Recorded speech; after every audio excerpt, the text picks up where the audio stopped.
Greetings and salutations all, I.S. Anderson here once again, and from the title of the video I guess you know what time it is, and I'm not going to do my little It's Mythology Time yay thing anymore, okay? I know a lot of people think it's juvenile, so I won't do that anymore. So now you get to watch this! So yes, today's Mythology Time will be about the Greek goddess of love herself, Aphrodite.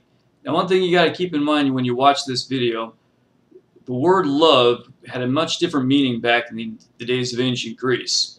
I mean, words evolve over time as pretty much all things do. See, back then, the word love, pretty much had the same meaning that we would give lust nowadays. So Aphrodite wasn't really a goddess of romantic love per se. She was a goddess of just lust and sex and getting it on and all that stuff. You know, cool beans as far as I'm concerned, but just something you want to keep in mind as you watch this video. But for right now, let's get into the goddess Aphrodite. Aphrodite, the Greek goddess of love, beauty, sexuality, and procreation. She was also known by the lesser names Cytherea and Cyprus. Her Roman equivalent was Venus. There are two different accounts of her birth, the most common being the castration of the Titan Uranus. His son Cronus severed his genitals and threw them into the sea. When they hit the sea, they formed a foam, and from that foam sprang Aphrodite. Aphrodite literally means foam risen.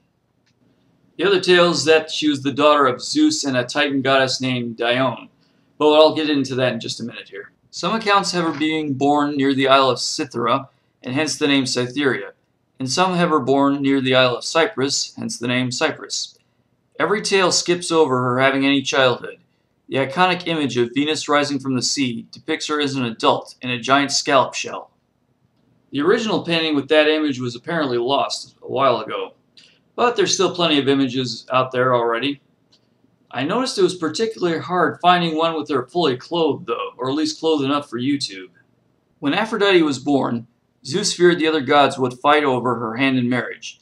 Zeus and Hera married her off to her son Hephaestus, the god of the forge. Hephaestus was immediately enamored with her and worked endlessly to build her jewelry and a girdle made of gold. As it turns out, this only made Aphrodite more desirable and exasperated the problem. Aphrodite had many affairs. Her most commonly known one was with Ares, the god of war. Hephaestus knew of the affair and trapped her and Ares in a net together. He displayed them both to all the Olympians. Her other well-known affair was with the mortal Adonis.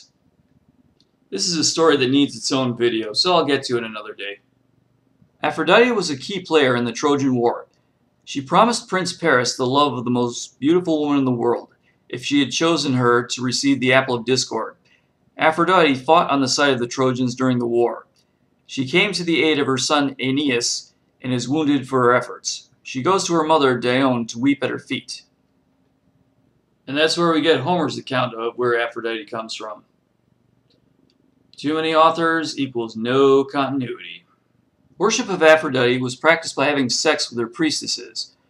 There was a festival in her honor called Aphrodisia. It was celebrated across Greece, but particularly in Athens and Corinth. A movement called Hellenic Polytheistic Reconstructionism, or simply Hellenismos, conducts modern worship of Aphrodite. The practices center on Greek virtues of self-control and moderation. Practices emphasize monogamous relationships and making offers during festival days.